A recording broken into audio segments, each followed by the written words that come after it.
Hello, Father Kelly here on this Saturday afternoon as we prepare for the Vigil of the Ascension. It's very good to be able to make this little introduction for you because it's introducing that we get to come back to Mass. I think you already knew that, hopefully you did, but I wanted to give a little bit of a description of what we're going to be doing, how it's going to work. It's all pretty simple. We are, in a certain way, fortunately a small enough parish that we don't have a whole lot of logistics to worry about. It's not going to be very, very complicated as it would be if we had a very large sanctuary. So I think it will be pretty straightforward, but I wanted to give a little rundown anyways, as well as some other announcements, some other things to share with you that are very good news. So the schedule will be resuming as normal. So this evening there'll be confessions at 4 p.m.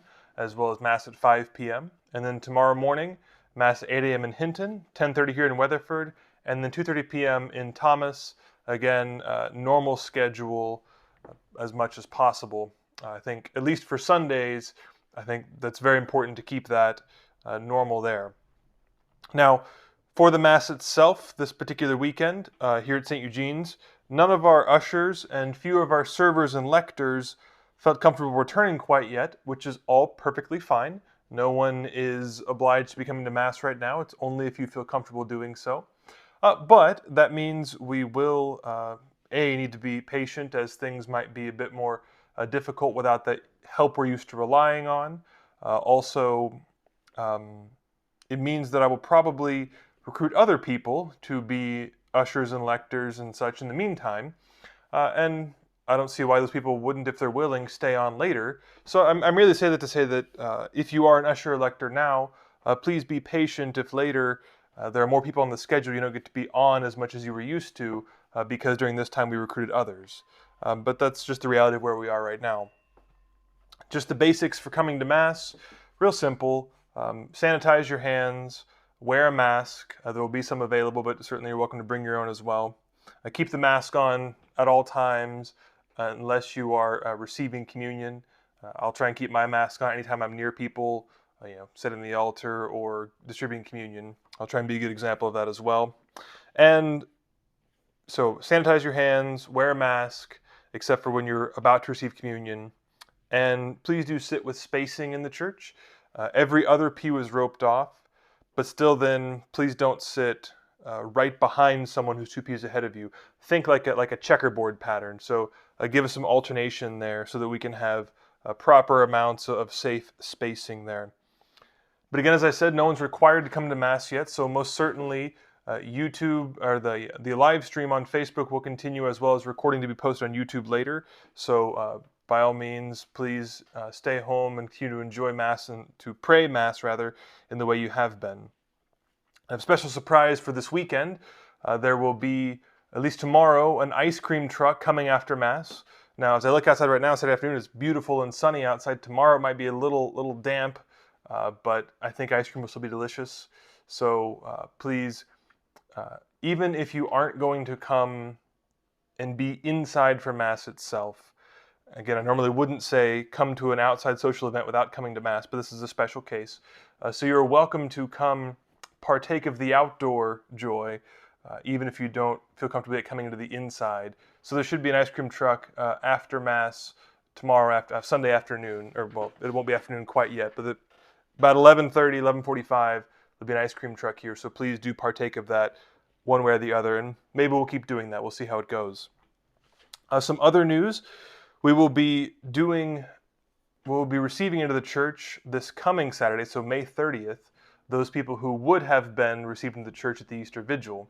So that's appropriate to do there. So please be ready for that next Saturday evening Mass.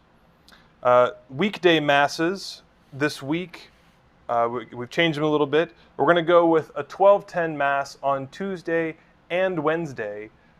Thinking that since there's no RE, it just seemed to make more sense to have it like that.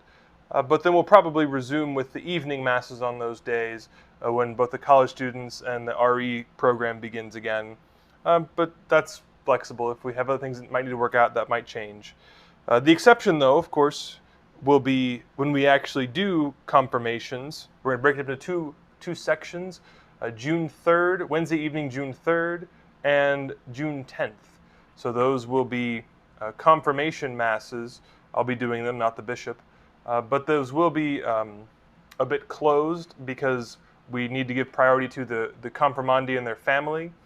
So please forgive us if that is something you like going to normally but can't go this year. Of course, everything is very different, so please be understanding of that if those are not the public masses that they might normally be. Also, continue to thank you for your contributions. We are doing very well considering in collections, and we've certainly done our best to be frugal with money as well. I would like to share that because we've not been using the buildings as much, we could turn the thermostats, up, I suppose, temperature-wise, so the AC didn't run very much. And we have, our electricity bill compared to last April is over 1/3 less. Not quite 1/2, but actually more than 1/3 less electricity used this year from last year. So that's a very big savings, and hopefully we can keep things in that efficient direction and keep saving ourselves money, especially as we get into the summer months. Some notes on campus ministry. We are pursuing a rather big project, but I'll wait to say more about that until I know for sure more about it. But if you'd like to talk in person, I'd be happy to tell you. Something I'm very excited about, but it does take a couple steps before it might be possible. So at least pray for it. Another thing, though, with campus ministry, I know we have a number of our students from Weatherford and surrounding areas, parishioners, who will be going to SWASU. Of course, we'd love to celebrate them, and congratulations to all graduates at all levels. But specifically, we'd like to connect with and reach out to and make a good entrance to those students who will be students here at SWASU in the fall. So I'd like to put together a dinner of some sort for them. I don't have any details yet because I need to know how many that will be. So if you are, or know somebody, or have family is, who are going to be freshmen or otherwise coming to SWASU here in the fall, please let me know so we can make a list and get them invited and have some sort of special introductory event for them. One more final note. We talked about live streaming of masses, and it's certainly very good to be able to do that. But I'm not the only one, or mass is not the only thing that can be live streamed. You saw earlier in the year, earlier back in Lent mostly, that I was live streaming Liturgy of the Hours. And I hope many of you began to appreciate that gift of the church of Liturgy of the Hours. But I want to encourage other people to do live streaming as well. Nothing at all prevents, say, your family from getting on to Facebook Live, either on the parish's Facebook page or your own, and say praying a rosary together on Facebook Live, or Liturgy of the Hours, or a Chaplet of Divine Mercy. There are many, many things that could be done. And it may seem at first like, oh, we're showing off our family prayer life. But think of it another way, that you might be helping encourage other people who would otherwise not maybe be ready to pray in their family. But if they are able to see you or somebody else doing something like the Rosary or Liturgy of the Hours or any number of other devotions on Facebook Live or some other format like that, it would give them courage as well. So just an option, not like everybody has to post something, but it's something that you might be comfortable doing. Please, I would certainly be grateful for that, for the good of the community. Otherwise, throughout all of this, thank you for your patience and graciousness. Please keep that going. It's been a very smooth process, and I hope it continues to be so.